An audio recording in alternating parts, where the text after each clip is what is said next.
सामूहिक मातृ सम्मेलनी और घरह विद्यालय प्रकल्प अनुष्ठित 15 तारिख गुरुवार पुरी स्थानीय सरस्वती शिशु विद्या मंदिर मारुतिनगर पुरी परिसर रे सामूहिक मातृ सम्मेलनी और घरह विद्यालय प्रकल्प अनुष्ठित हो जाइछे।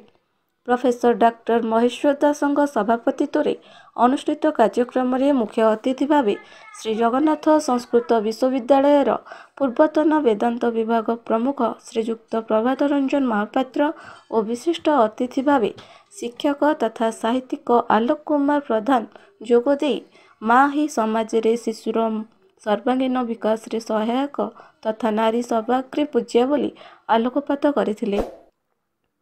प्रारंभ में प्रधानाचार्य श्रीयुक्त विनोद कुमार सेनापति अतिथि परिचय प्रदान करथिले।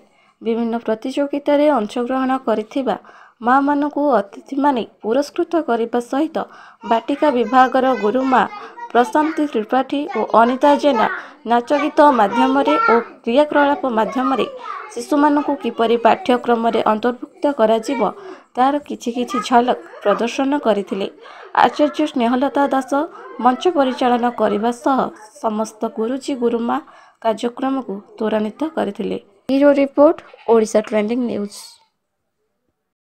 श्री कृष्ण को पाई देवकी यशोदा और नंदराज बहुत खुशी होते। खुशी होई तारा गोपी खुशी रे आनंदित होते। एबे देखंतु श्री कृष्ण को माता यशोदा और नंदराज पाई केते खुशी आ गोपपुरी मध्य केते खुशी होची। एई